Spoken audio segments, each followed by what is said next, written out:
Rasa penasaran boleh dibilang merupakan alat yang begitu kuat dalam membentuk bagaimana kita melihat dunia, bagaimana kita berinteraksi dengan orang lain, dan bagaimana kita bisa berkontribusi. Saat kecil, kita melihat dunia dengan kekaguman, selalu banyak bertanya, bahkan hal kecil sekalipun. Namun seiring berjalannya waktu, hidup meminta kita untuk menjadi fokus. Kita diminta untuk berpikir praktis. Tapi di sisi lain, merawat rasa penasaran ini justru penting loh ketika kita dewasa. Karena ini merupakan kunci inovasi, penyelesaian masalah, dan pertumbuhan diri. Halo semuanya, nama saya Michael. Selamat datang di channel saya, Sikutu Buku. Kali ini saya akan membahas bagaimana kita bisa tetap menjadi penasaran dan terbuka pada setiap peluang. Terlebih lagi ketika kita dewasa. Ini merupakan rangkuman dari video TED Talk Kiara Sashidi yang berjudul Let Curiosity Lead dan diolah dari berbagai sumber. Anak-anak pada dasarnya merupakan makhluk yang penasaran. Mereka banyak bertanya, bersentuhan dengan dunia di sekitar mereka, dan menggunakan imajinasi untuk mengeksplorasi baik skenario nyata atau khayalan. Saat kecil, rasa penasaran bermuara dari berusaha memahami bagaimana sesuatu bekerja. Dan pada akhirnya kita berhasil menemukan sesuatu untuk pertama kalinya. Tapi ketika kita dewasa, sentuhan penasaran ini hilang. Kita menjadi fokus pada tugas yang penting selesai, mencapai tujuan tertentu, dan mengatur tanggung jawab yang diberikan.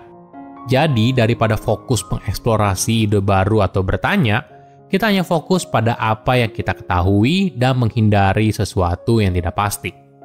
Perubahan ini lumrah terjadi dan proses alami menjadi dewasa, tapi bisa membatasi diri untuk berpikir kreatif dan melihat dunia dengan cara yang baru. Inilah yang terjadi pada banyak orang dewasa. Rasa penasaran seringkali berada di belakang layar. Tanggung jawab setiap hari seperti pekerjaan, keluarga, dan kewajiban cenderung menghabiskan waktu dan energi yang kita miliki untuk melakukan eksplorasi dan imajinasi. Jadi, daripada fokus bermimpi pada kemungkinan yang baru, kita menjadi fokus mengelola apa yang sudah ada. Fokus kita berpindah dari tantangan yang kita hadapi di kantor, hubungan kita dengan orang lain, hingga rutinitas. Sayangnya, perubahan ini membuat kita kehilangan mindset petualangan dan imajinatif. Rasa penasaran menjadi sesuatu yang mewah, sesuatu yang tidak cocok dengan jadwal yang sibuk, deadline yang padat, hingga tanggung jawab yang bertubi-tubi. Alhasil, sebagai orang dewasa, kita seringkali puas dengan pola yang familiar dan berhenti mencari pengalaman baru atau bertanya dengan kritis. Padahal, rasa penasaran itu bukan eksklusif untuk anak-anak atau bagi mereka yang punya waktu lebih. Rasa penasaran merupakan alat untuk inovasi, perkembangan diri, dan penyelesaian masalah dengan kreatif, terutama dalam kondisi yang kompleks dan menantang. Ada contoh klasik bagaimana pengetahuan Steve Jobs soal kaligrafi membuat Apple punya desain huruf yang menarik. Ini adalah contoh bagaimana rasa penasaran bisa membawa kita pada kesimpulan yang berbeda. Menariknya, rasa penasaran itu bisa kita latih. Ini adalah keahlian yang bisa kita rawat sepanjang hidup. Sebagai orang dewasa, kita bisa menggunakan rasa penasaran untuk menghadapi sebuah tantangan dengan perspektif yang baru, membuka diri pada peluang, dan tetap beradaptasi. Faktanya, tantangan yang kita hadapi saat ini membutuhkan kita untuk mengimajinasikan solusi yang baru, mengeksplorasi pendekatan yang berbeda, dan menantang status quo. Salah satu hambatan terbesar untuk menjaga rasa penasaran sebagai orang dewasa adalah tekanan untuk fokus menjadi seseorang yang ahli.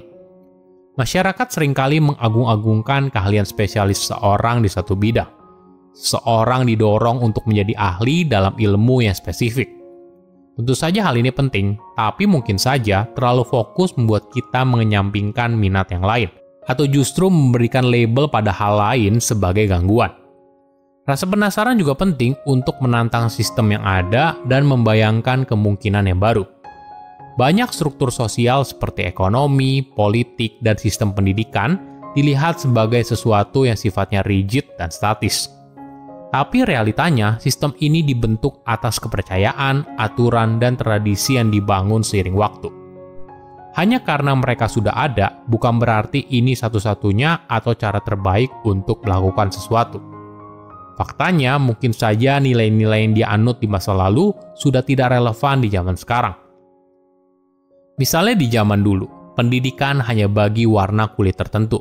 Ada sistem kasta di mana hanya orang dengan kelahiran tertentu saja bisa mencapai status sosial tertentu. Semua ini tentu saja tidak sesuai dengan kondisi saat ini, di mana setiap orang punya kesempatan dan peluang yang sama untuk mencapai kesuksesan dalam hidup. Rasa penasaranlah yang bisa membantu kita untuk mempertanyakan sistem ini, mengimajinasikan apa yang mungkin, dan bekerja membangun struktur yang baru. Nah, sekarang pertanyaannya, kenapa orang tidak merangkul rasa penasaran? Mungkin alasannya karena adanya ketidaknyamanan yang muncul akibat ketidakjelasan. Menjadi penasaran artinya kita mengakui kalau ada hal yang tidak kita ketahui. Kita mengakui kalau kita tidak tahu semua jawaban atas pertanyaan yang kita ajukan. Kita harus berani bertanya tanpa tahu jawaban itu akan membawa kita kemana. Sehingga kita mungkin saja akan mengeksplorasi kemungkinan yang tidak berhasil dan merangkul tingkat resiko tertentu. Tapi situasi inilah yang membuat rasa penasaran begitu kuat. Ketika kita menjalani hidup dengan mindset penasaran, maka kita membuka diri pada peluang yang bebas. Kita membiarkan sesuatu yang sifatnya tidak terduga, baru, dan inovatif. Rasa penasaran tidak memaksa kita kalau kita harus benar setiap saat, tapi rasa penasaran mendorong kita untuk melakukan eksplorasi, belajar dari kesalahan, dan mencoba lagi. Contoh nyatanya adalah ketika kita mencoba minat atau hobi yang sama sekali tidak berhubungan dengan karir yang kita jalani, atau berdiskusi dengan orang yang punya perspektif berbeda dengan kamu, dan sebagainya. Aksi penasaran kecil inilah yang pada akhirnya bisa memberikan pertumbuhan yang signifikan sepanjang waktu. Jadi, cobalah untuk memberikan ruang bagi rasa penasaran dalam kehidupan sehari-hari. Contohnya sederhana saja. Kamu bisa mulai dari membaca buku di luar dari minat kamu biasanya, mengambil hobi baru, dan sebagainya. Bisa juga dengan melakukan refleksi diri dan membiarkan pikiranmu mengembara. Rasa penasaran hanya bisa tumbuh dalam lingkungan di mana kamu merasa didukung dan didorong untuk melakukan eksplorasi. Kamu juga bisa ikut dalam komunitas yang punya pemikiran yang sama. Misalnya terlibat dalam sebuah proyek kreatif, mencari mentor yang tepat, dan sebagainya. Intinya, menjadi penasaran merupakan perjalanan seumur hidup. Artinya kita terus terbuka pada pengalaman baru, bertanya banyak hal, dan merangkul hal yang tidak kita ketahui. Silahkan komen di kolom komentar pelajaran apa yang kalian dapat ketika tahu informasi ini. Selain itu, komen juga mau tahu informasi apa lagi yang saya review di video berikutnya. Saya undur diri, jangan lupa subscribe channel YouTube Sikutu Buku. Bye-bye.